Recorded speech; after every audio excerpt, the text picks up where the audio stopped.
is a shakedown.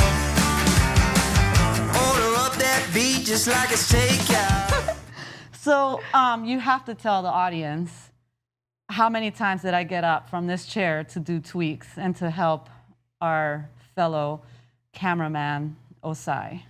Guys, you have no idea how excited I am today to raid Leah's lunchtime and work in the beautiful 160 studios. It is amazing. And yes, Leah's a perfectionist because, first of all, you have to, I hope you remember Leah. So let's take it back a minute. Leah, during COVID, was my co-host on Coffee with the Coach when this whole thing first started. And Leah is kind of that voice of everyone else out there, I think. So while I take the coach role, Leah is, what do you call yourself? From here on out, I will be known as client. Well, she says bad client because she does all the shit that you're not supposed to do. But at least she's honest about it and we work through it. Indeed. But yeah, Leah's a perfectionist. Remember the perfectionist mindset we talked about before? It took a little while before I got her into that chair. Yeah, a little bit, yeah. Which explains the Crown Royal. I mean, there's a reason why there's a little tiny elephant in the room. So yeah, that's her favorite. It's Allie's favorite. The crown, my crown purse is her favorite paraphernalia. And just FYI, Crown Royal did not sponsor this at all.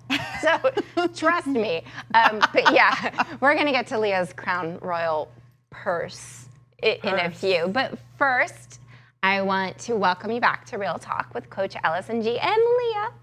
And this episode that we're going to be talking about is all about happy and celebratory stress. And I know when I brought that up to you, you were like, huh?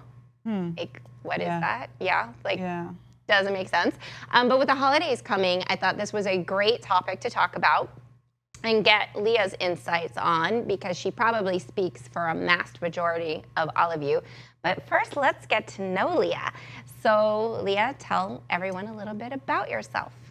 Yeah, so thank you again for reaching out to me.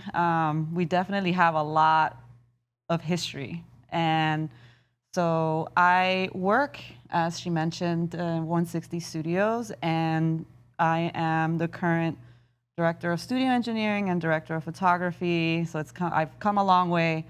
I started by doing the freelance work and gigging and working in the industry, the film industry to be exact, and it's just been adventure after adventure, and Allie has been a huge part of my life through so many transitions in my career. Not only career, but also personal, and even with health and I don't know, lots of stuff that I have to give her credit for. Because honestly, without her guidance, I have no idea where I'd be today. And I feel like her being here is finally her getting to see what I have achieved thus far. And yeah, it's been quite the roller coaster. So okay, let's preface with saying you're a badass. You're a badass in this industry, and I'm gonna tell you, as someone who's watched this journey, and I'm sorry guys, but little shout out to female empowerment.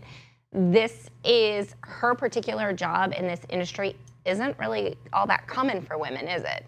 It's not. I mean, but it's definitely taking a big turn. And so it's becoming, the community is definitely growing, although I still find myself being the token female in crews, but that's okay, because for me, being the token female every once in a while, it's nice because it's almost like the guys take on this very brotherly role, and they actually take care of you, and they're just like, "Are you okay?" or whatever, So I feel that it's not patronizing, but it's more like it's a family bond that gets formed, and either way, I feel like yes, definitely the female community in the film industry has definitely increased, and I love seeing new females coming in, and I have had many colleagues who have actually said, "Oh my God, I really love what you do." So it's kind of weird being now on the other side where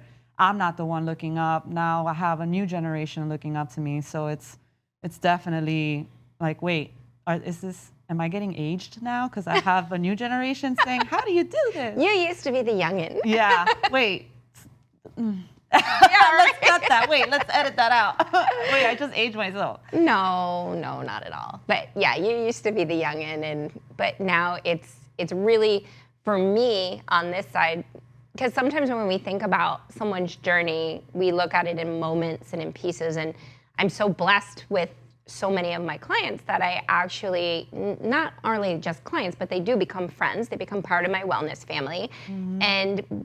But the steps that I've seen people go through, that I think sometimes we forget how far we've come because we focus on what's next.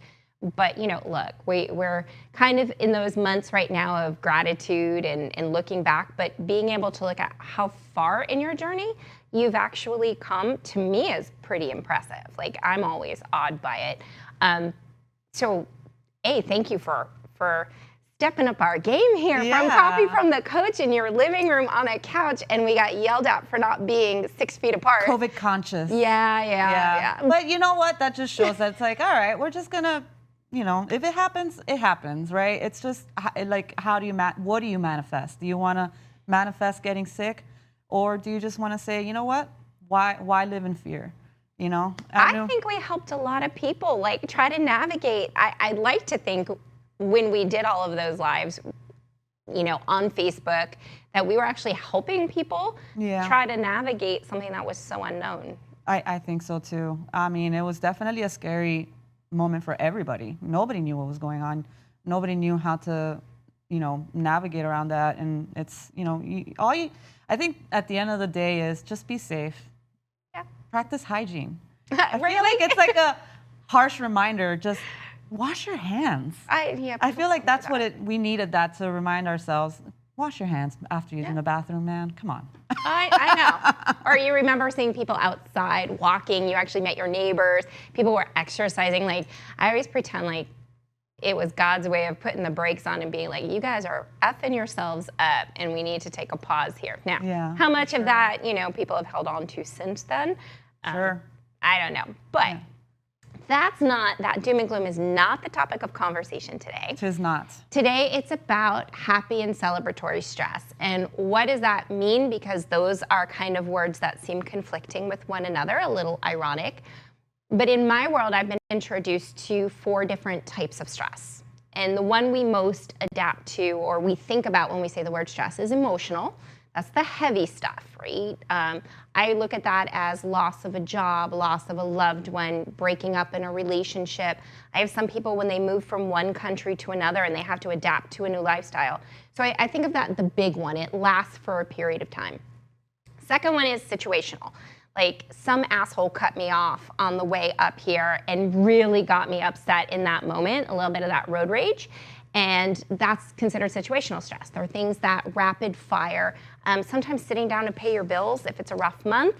I just think, you get into a fight with your loved one or someone irritates you at work. So they're quick, rapid fire things that are going to happen a multitude of times in the day. Our third one that I've been introduced to is our physical stress. Those are when we don't feel good. Headaches, we have a cold, our joints hurt, stomachs in pain. So they're the things that manifest itself physically that somehow or another, some little voice inside of our body is telling us something's not right. And last but not least, there's celebratory and happy stress. And why is that a big one? Because it's the one we don't feel. It's the one that nobody views as bad, so we don't always pay attention to it until like months later when we finally catch our breath and holy shit, like, I don't feel good, I'm run down, I'm tired, I've got excess weight, I'm really like in some joint pain, or I'm getting hurt more often. So especially in athletics, we tend to see that. But it's sneaky, right? Because very sneaky. Sneaky. Yeah. And what better way to talk about that? Because number one, in your job, or you're actually really in a good place in life, I think. I'd now. say so. Yeah, right? Definitely. I can't complain. I mean, I'm getting to do everything that I've wanted to do, honestly, and then some. The learning curves that come along with learning new techniques and learning new equipment is, well, at times I want to rip my hair out, but when I get it to work, there's that sigh of relief, like I got it working, or it's gonna help improve or upgrade our production value. So I see the bigger picture in that respect than just like, ugh, I got to learn this camera now. For me, it's more like, all right, how are we going to make this thing look amazing, right? So you like your job? You're in a I guess in short, yeah, way you of like saying your it, job. I like my job. I would Fine. too. I'll just say I like my And job. I think Osai back there loves your job. So, or not to Osai too. He's in the back. You don't see him, but he's loving this too. Yeah, it's kind of weird, I have to say. Being on the other side? This is kind of weird that I have somebody like, it's like, hey, nope, this is, So It's totally different. yeah, it feels weird. Oh, it's okay. Just take a breath. Now you know how I feel. Yeah.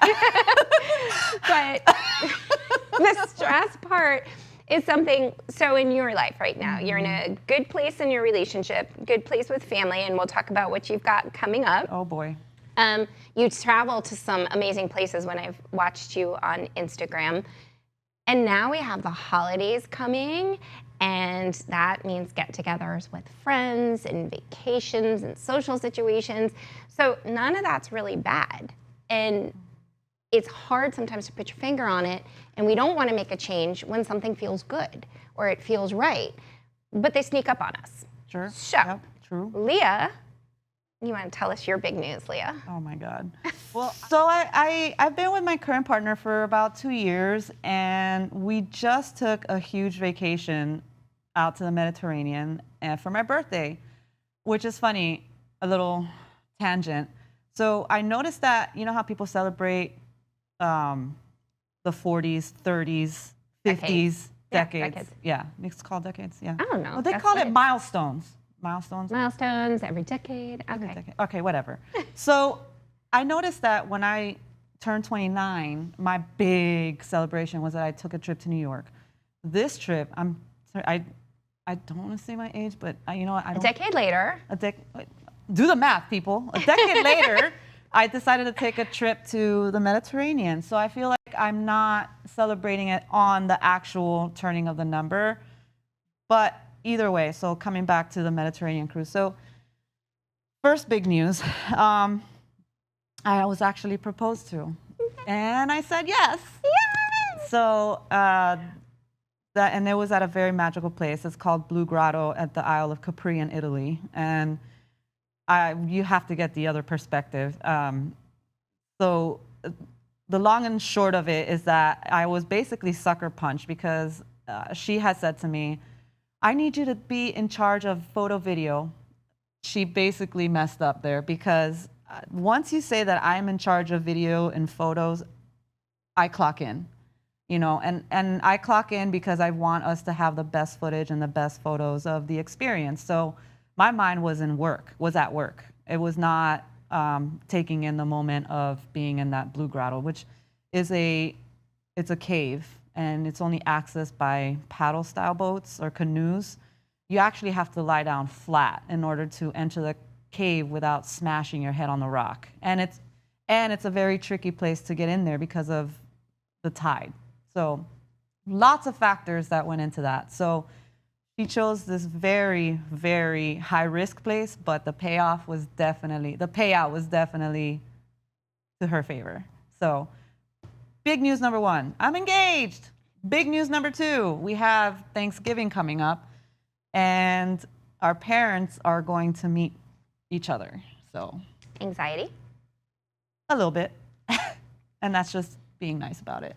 So guys, But good anxiety though. happy stress can also equal anxiety producing emotions and thoughts, right? Mm-hmm. Because that's hard. Now, you told me an interesting story when we met up again, and she's going to be kind enough to share this. So even though this is real talk, you had a moment in all of this goodness where you realized, I need some help. Yes. So I've basically been putting it off for Why? a little while. Why? I'm just going to stop you because now I'm going to treat you like, why? Here we go. Here we go. Has the session started? Session starts. Ding, clocking in. So this is a mini vacation. I flew up to see my partner and, my fiance. Mm-hmm. Yes, it feels weird saying it, but anyways, but a good weird. But either way, so I flew up for a weekend to see my fiance because she's currently taking care of her parents. So we went and she took me to her very favorite place called Mohonk Mountain, and we actually went rock scrambling. Please Google that. I had to Google it. Yeah, if you ever, like, if any friend or anybody says to you, let's go rock scrambling, and you don't know, Google it or research it, because it definitely sucker punched me. So basically, now this is bad anxiety, because I realized that I was not in shape for myself. It's a very challenging course to do, because you take the wrong step, you're injuring yourself, guaranteed. So every step I took was agony. I didn't realize how much my joints were hurting, currently, because of my current body shape right now. So Own it, girl. No, huh? Can you just say that again and own where you're at right now, because I don't want you to feel ashamed. So Okay. Try it again. So my current physical state is not in where I want to be. It's not in its prime right now. So it took that journey or that little course to realize, hey, you know what? Something's not right, because I shouldn't be feeling this way, because I love doing those kinds of things. I love being active.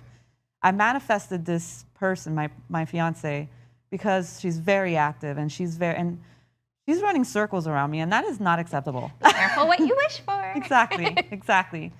So after that, it was a big moment for me, and I said, you know what? I have to change this about myself.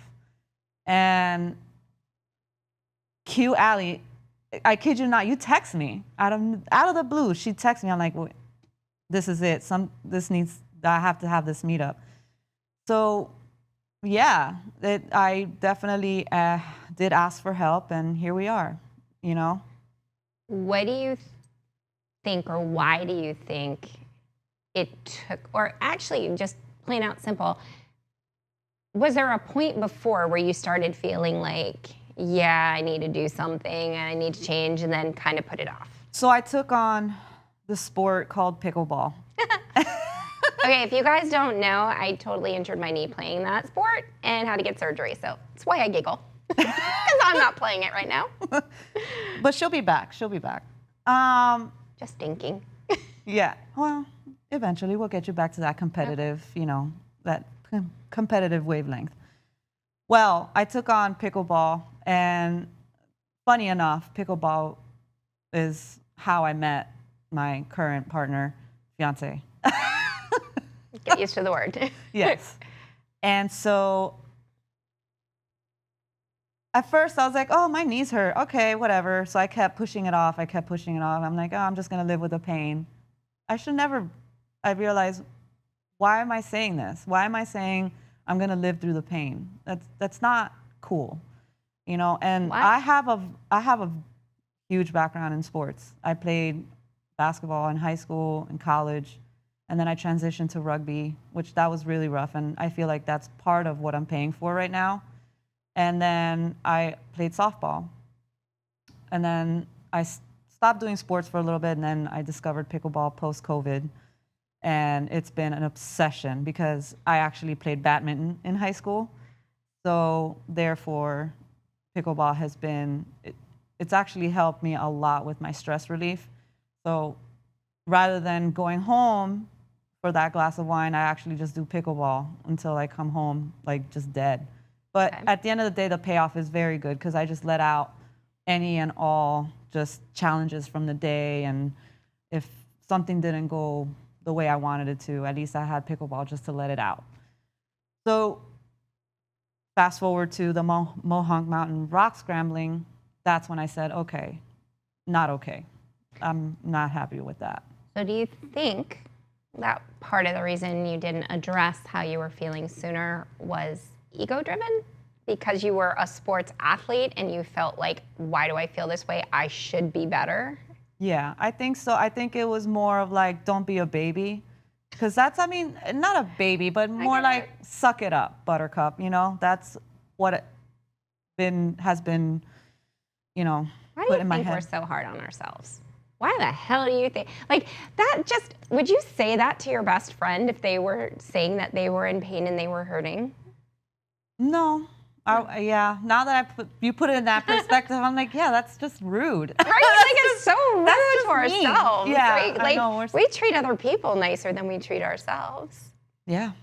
But I think for me, it's just muscle through mentality. And finally, it's more like, okay, let me assess. Let's get to the root of why it's causing it, which, rewinding a little bit to our history, was just that. I was battling health issues, not physical issues. And that is something that I'm like, wait, why is it taking a decade for me to come right?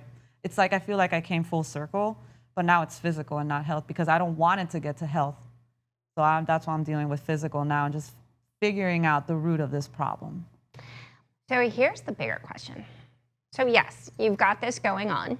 You're identifying it. But shit's not really bad in your life right now, right? Like you don't have anything bad coming up, do we? Don't we? No. Wait, I'm like pop quizzing myself now. I know. I was like, wait. No, but you're getting ready to go meet the future in-laws. Oh no, I've already met them. What I'm saying. No, I mean the parents. Yeah, my bad. Yes. The parents meeting the future in-laws. Yes. Are you guys doing anything for the holidays? No, we're not traveling. No. Okay. What do you normally do during the holidays? Well, for Thanksgiving, we usually just host and cook. But in this situation, we are going to a restaurant. I am too this year. I think that's like a new trend. Can you believe that? De-stress. Yeah. That's the best. De-stress. Hashtag de-stress Thanksgiving. Yeah, look, it's really okay. Like, that's a whole nother episode on, like, say yes to the stress about people who overcommit and overbook and then want everything perfect. Hell no. Yeah. I'm all about, like, no. Like, this should be about enjoying yourself. And really, it's not. I like the restaurant idea because I can connect, I think, with who's around me better. Which, by the way, shout out to the people who are working on Thanksgiving. Yes, thank you guys so thank much you. for doing that, because otherwise, we would still be at home cooking for ourselves. Let's give love. Love. Okay, thing I love best about having it at the restaurant, although I do miss some of the home cooking, not gonna lie, but I think what's really nice is I get a chance to connect with everyone who's there. So if relatives are in town and visiting, like my nephews will come into town or their friends. And, when you're so busy hosting or being there, I feel like sometimes you miss being able to just talk and connect. And so it takes the stress off. So I've learned. It definitely does. I've learned to say no. Best, and I hate saying New Year's resolutions, but best resolution ever was learning to say no to the things that don't give me joy. Right? Like, I'm the Marie Kondo of mental. I think that's something you bring up a very good point. Is I've had to say no, and sometimes I tend to become a recluse when I need to recharge. But is that so wrong? I mean, for me, I taught myself to be at peace with it. I mean, I get it. People get disappointed, or they're like, "Oh, but we really want to hang out." I'm like, "Yeah, but do you want my best self, or do you want a shell?" Okay, so I'm gonna pick up my phone here because it's hiding behind this really cool desk. But I'm gonna pick up this phone because this is how I look at what we're talking about a little bit. And you and I have discussed this before because you know my whole thing about the cell phone, about the way that it is.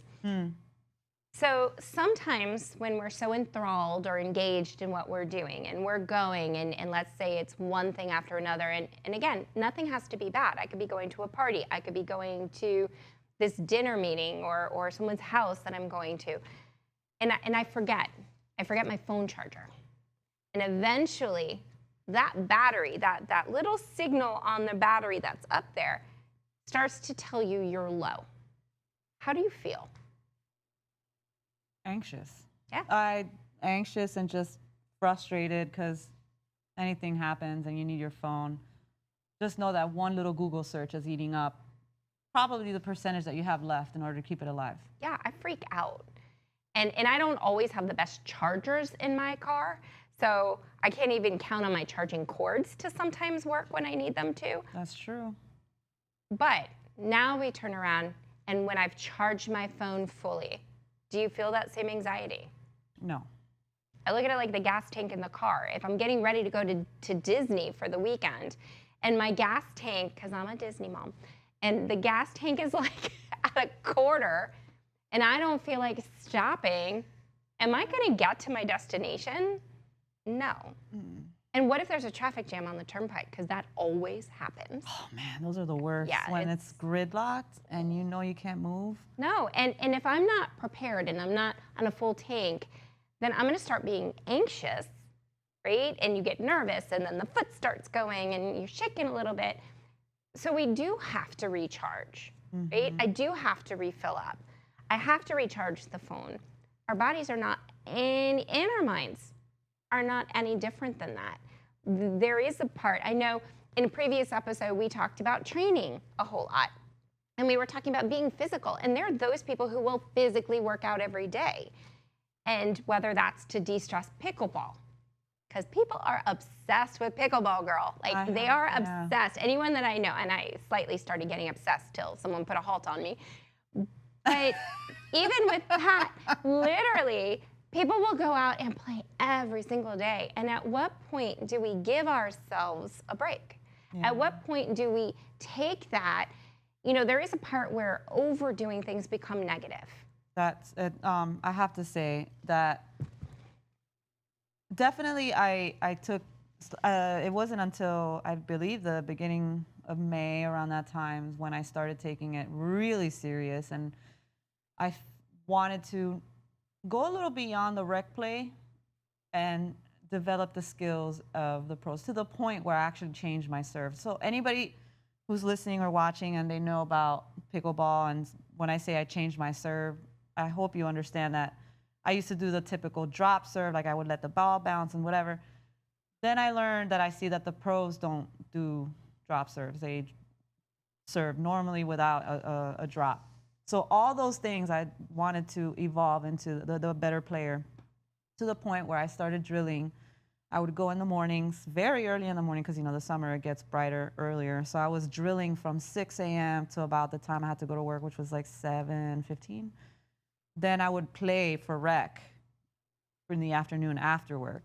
And I did that for 2 weeks consecutive until I was like, what's wrong with me? I'm so tired. I mean, I felt energized in the moment, but then it came to the point where I actually started feeling run down. And then my joints are screaming. They're still screaming. And so it took me reducing it to just the afternoons in order for me to feel that relief, because I'm not waking up so early anymore. I'm actually giving myself time to sleep. That's not to say that I wasn't sleeping. I am sleeping. No, but it's a good point, because sometimes with the experience of stress, even happy ones, that's actually a side effect, right? Our sleep, and we talked about this, sleep gets disrupted. Look, our first thing together was called Coffee with the Coach. I love me a good cup of coffee. Coffee is something. I'll have some right now. Yeah, she does, in a Starbucks cup. Leah, what time is it? It is 12:18. You're so funny. It is, and it's too late for her to be drinking coffee. And honestly, that's something like with Coffee with a Coach, I'm a huge lover of coffee. I think we used to start our episodes with, what are we drinking? What coffee are we drinking? Guess what we have in our mug? Yeah, well, yeah, you had something else in your mug. I don't know that you had coffee, but either way. I really did, guys. I really did. I know she did. But we would say, and by the way, it's a coffee mug, but it's my flavored lemon ginger water that I brewed through my coffee maker, so I used it as a useful tool. But it's something where these happy things, and what I was saying about the coffee is coffee makes me feel happy. Like, there is nothing I like better than going to Starbucks with a friend, or waking up first thing in the morning, having my nice hot cup of coffee. And I think there's even like the Zen book that I got that's about coffee affirmations in the morning. And I do love that, and it makes me very happy. But that same happy thing, if I do it too late, is negative to me, right? Now I can't sleep. Again, I could be agitated. a little bit more irritable later on because I want to go to sleep. Do you ever have that fight with yourself where you're laying in bed and you want to go to sleep and now you're thinking about how much you want to go to sleep, but you can't go to sleep, and now you're fighting in your brain because why can't I sleep, and you have a whole dialogue? So I definitely do have that dialogue, but then I say, nope, and this is probably bad practice, and this is something that I've talked to some friends and they do this too. They either turn on a book or they put on some white, like they turn on some white noise. I have no idea why I put a compilation of Schitt's Creek, and it's How do you go to sleep to that? I'd be laughing. I already have the show memorized, so like any bet. kind of funny moments, I already can expect it happening. So there's just something soothing about David's voice. I don't know what it is, but I don't even put it on for the video either. I just hear it as like a podcast, or it's not, the show has now turned from a narrative to a podcast because I memorize the show so much, I already know, but really I'm hearing it for the frequencies, the vocal frequencies, not to get all meta about it, but. How do you not want to fold in the cheese? I'd be laughing the whole time. I don't think I could do You that. just fold it in. You fold it in. And the cheese, Yeah. David. Yeah. You fold it, so keep up. So I don't know why, but that just puts me right back to sleep. Again, I don't know if it's something that you would recommend, like having people turn on something and just hear it and to put them back to sleep. For me, it mutes those voices. Okay, so to give you my opinion on that, because I'm sure everybody else has an opinion, my opinion would be, I personally turn into YouTube University, and they have some great, I like sounds, just like what you're talking about. I love the beach sounds, I like rain, I like waves, but I'll find something that says dark screen, because even if you're not watching that brightness or the change that flickers, it's the same thing as having your cell phone in your room. If you're not doing it face down. Oh, I do have it face down though. Well, so on that? When I'm in bed. Oh, you're doing it off your phone? Oh, yeah, I just play it on YouTube. Do you have earbuds in your ears? I do put it on my earbuds. Doesn't that hurt? Because I've tried that before and then they hurt. I'm a side sleeper, so my right ear is usually sticking up, so I just put the one side up and then, Okay. Yeah, but you're right. Sometimes I do leave the phone up by mistake because I'm just like in a twilight or I'm in a, If it works, look, the best way to know, I love my tracker. And when I'm looking at sleep, and I don't know how the hell we got on to sleep, but we're here. So we're going to drive the bus right here. We're okay. Because that is affected by stress, including happy stress. And guess what? During the holidays, people actually sleep less because we're out shopping later, we're online later, we're going to social situations later. So I guess, On Black Friday, people camp out. Not anymore. Okay, I don't know about you. Black Friday already started. There's something wrong with that. Then why is it called Friday? Just I don't call know. it Black Sale or something. I don't know. It should be, because it is not Black Friday anymore, because I started getting pre-Black Friday notifications already on things. So I don't know. That is so frustrating. And I was one of those people that camped out at 3 in the morning in front of a store, and you don't even have to do that anymore. No. We've lost it. Yeah. Okay, but landing the plane back, that's for you, Danny. Landing the plane back. One of the things, I think sleep is a huge part of how we feel the next morning. Are we getting enough? If you look at your trackers, usually it'll tell you sleep quality. It's not always about the volume of sleep. So I have some people who are like, I only sleep 5 hours. Some people, I need 8. I can sleep 8, 9 hours and still wake up exhausted. But I think it's more about the quality of your sleep than it is about the quantity. Yeah. So if you have a Fitbit, if you have an Apple, check your deep sleep. And that's the best way to know if something works. It's not really up to someone like us to say that's good or bad. Yeah. Your body's gonna tell you. So if your tracker says you're getting more than 50 minutes of deep sleep a night, then you're on a good path. And the quantity of time doesn't matter as much as the quality of time. That's true. Bigger would be, let's go with this, and I'm just gonna pose that question to you. You've come to me before. We were talking about different ways to get back on track.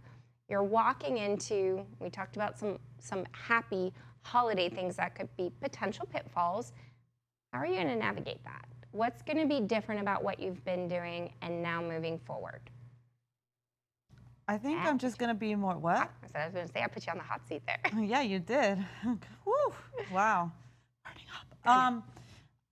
I think I'm just going to have to teach myself how to be more in tune with myself as far as. All right, I'm going to stop you.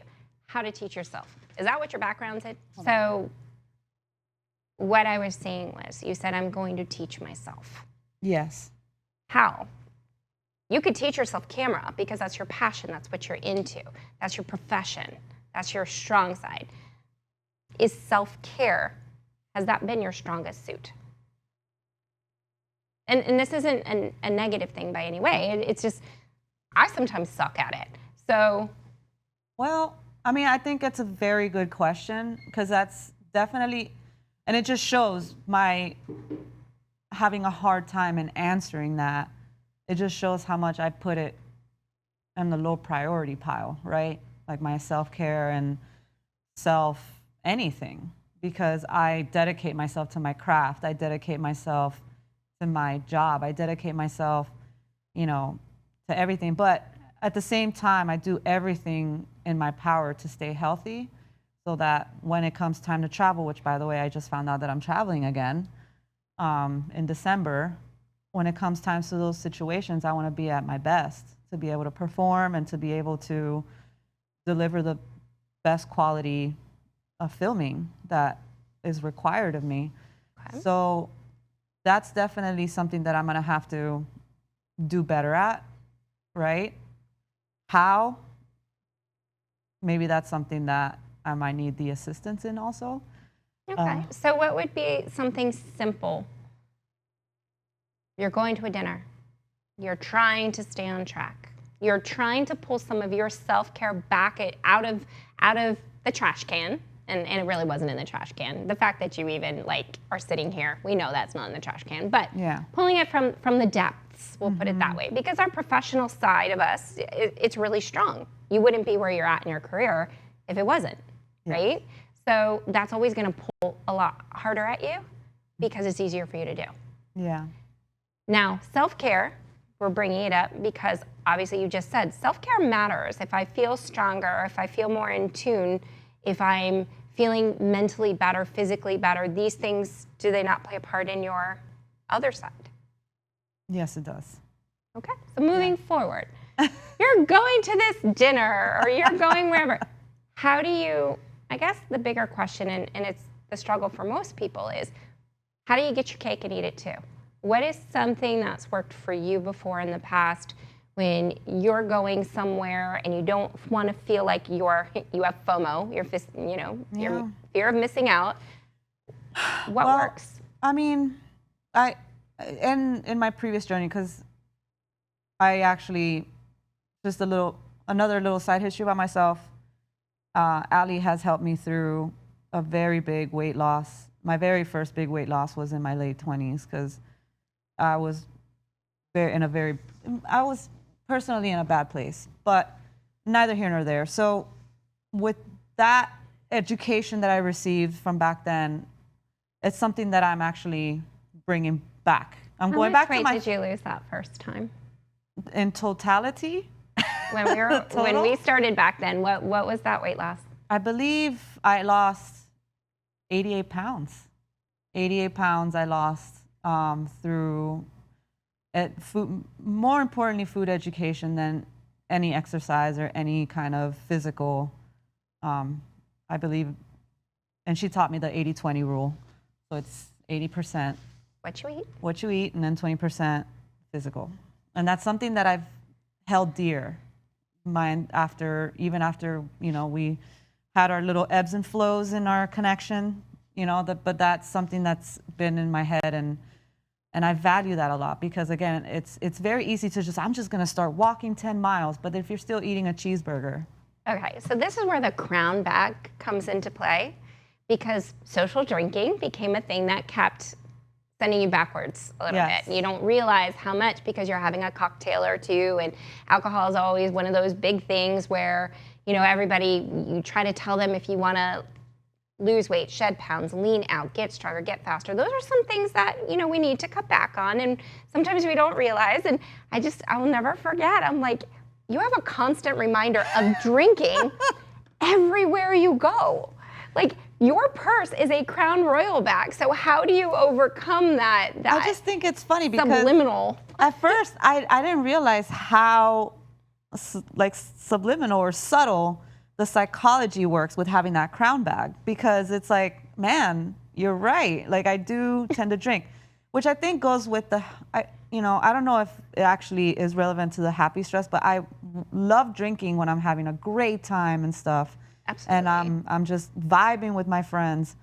But in terms of prepping, so bringing it back to answer your question is, I just lean hard on the education that you gave me. And like, oh, come on, just have a drink. I'm like, I'm fine. I'm good. I actually do push back a little bit. I'm like, I'm good. Okay, but you've had the experience of working with me. Somebody else out there doesn't. So you just said exactly that, right? When I feel good and when I feel happy, I don't mind having a couple of drinks with my friends. Yeah. But if that's something that somebody says to you, hey, we need to take a step back with that temporarily. Yeah. Sorry, can we do that again? Because I think I'm getting a work thing. I just want to make sure. Sorry. Yeah, you did hear it, right? Okay, let me just. Amateur hour. Okay. All right, sorry. Not as bad as my fuck up. That was really bad. Hey, but at least yours was on silent. I'm surprised. Normally me, it'd be on ring and it'd be like, hello. Well, okay. All right. What was I saying? Oh, okay. So we'll just go back to yes. Case in point, if someone is out there that hasn't had the experience of working with someone, they're trying to do it on their own, and now alcohol comes into play. It's the holidays. It's going to come into play. And it does feel good to have a couple drinks with my friends, and taking that away doesn't seem right. How do you get past that? Like, what is it? It's very easy for me to tell someone, hey, this is what you need to do. But digging deep, you waver. You're there half with your friends and God, I really want to do that, and half you don't. What's like a good tip, trick, something that you've done that's made you be able to say, I don't need it right now? Wow. I know. But you're the voice of the other side right now, so. I don't know. There's really no secret or anything. I think for me, I see the bigger picture and where I want to be, and say to myself, and this is something that I'm actually even doing now, because during the weeknights I have my glass of wine or my margarita wine every night. I have my one or two. But then I say to myself, is that going to help me get to my outcome? And that somehow it just triggers, and then it's like I just put it away. So it's really in your mind rather than, and I have the bottle sitting in the fridge, so I have all kinds of temptations. But for me, it's just, and I even have French fries, by the way. Like I blame my mother, but I only blame myself for, prolonging that. But French fries is my weakness. I have a salty tooth. I don't have a sweet tooth. So that I feel like that's something that separates me from everybody else. It's like, oh my God, that cupcake or that cookie. I'm like, I do, Put a basket of fries or anything that's starch related, it's the fry monster that comes out. Oh, I'm a fry monster too. Yeah. So I'm gonna give you a little help here. All right, I'm gonna give you a little bit of help. I'm gonna tell you, never take something away without replacing it in its place. No one wants to see an empty hole. I love hacking and mocktails during the holidays. They've come out with so many, like Bethany Frankel came out with Skinny Girl like a long time ago. There are so many other things now. And yes, they may not taste the very best. But sometimes it's not even about the drink. It's about holding something in your hand and shadowing, or twinning, shadowing what the other person is doing to make you feel like you belong. Because no one's gonna ask you about the cocktail 2 weeks from now. No one cares, right? And unless you're a really bad friend that can't make good conversation or can't get in the game, you don't need alcohol to loosen you up. These are supposed to be people that you care about. Yeah. So I always believe, if it's water, today I have water in a coffee cup because I'm not having caffeine right now. But if I hold a coffee cup and it's in my place, I get that same feeling. It's tactile. It's that tactile sensation, right? You want to hold it like this when you're... I belong. And honestly, no one is sniffing my cup. So, they're not necessarily going to know, but that comes true for alcohol. Put something else. They make mocktails. You can make, there's great mocktail sangrias that are out there. Mm-hmm. You can make a non-alcoholic beverage. You can take something sparkling and put it in, take a sparkling water and put it inside of a champagne fluid. And no one's gonna come up to you and tell you, oh my God, you didn't do that. So when it comes to alcohol and walking into the holidays, because we're all gonna be happy and joyous, you don't have to miss out. I promise you. I did something on my Instagram a long time ago. If you look way back in the pictures, I actually did this one year. And I had 3 glasses of wine, or what was supposed to be wine. One was a hack and 2 others were red wine. And I did one and it was hibiscus tea that I had brewed. Got that beautiful red color, and I let it sit at room temperature. And I actually posed out the question on social media, and you can check it out. I posed out the question, which one's the real one? Cup 1, 2, or 3? No one got it right. That's awesome. And so there are things and tricks and tips. And you know what? Keep an empty bottle of wine and pour that hibiscus brewed tea in that bottle of wine and cork it. Mm-hmm. And what's really funny, parlor trick, put it out there with all the other wine bottles and see people get the placebo effect drunk. That was awesome. I mean, there were people walking around like they were buzzed off my fake bottle. You have to put a camera out there and just have, I don't know, just get that footage of the people getting that placebo effect. Yeah, so that's a fun holiday trick that you can do is make people think it's real and see how many people act drunk. Oh my God, that's so great. Yeah, right? I think everybody should go and do that. Wow. So, guys, that's the last tip I'm gonna leave you with today. Leah's gonna be joining us more often as my sidekick because she's gonna be the voice of you. Remember? Or at least I'll try to. Yeah, you are. And you're on a good place, girl. And we're gonna keep deep diving into all the things that trigger us. But today was about recognizing that even happy stress can be a deterrent and a sabotage to your health, your well-being, your goals. And if anything you take away, go plant the party trick for the holidays. Go hack that placebo effect of getting drunk. Film it for me, because I think it'd be hilarious to see. But that's what we got for you today. We're gonna keep moving forward, talking about the things you wanna hear. So Leah, I'm so happy to have you back. Wow, Yay. I'm super happy for being here. Thank you for reaching out to me, and vice versa. Absolutely, and thank you, 160 Studios, for this awesome thing. We've got to get Leah back to work. I took up her whole lunchtime, but this is amazing. And until next time, stay happy, stay healthy, and we got you. So fresh.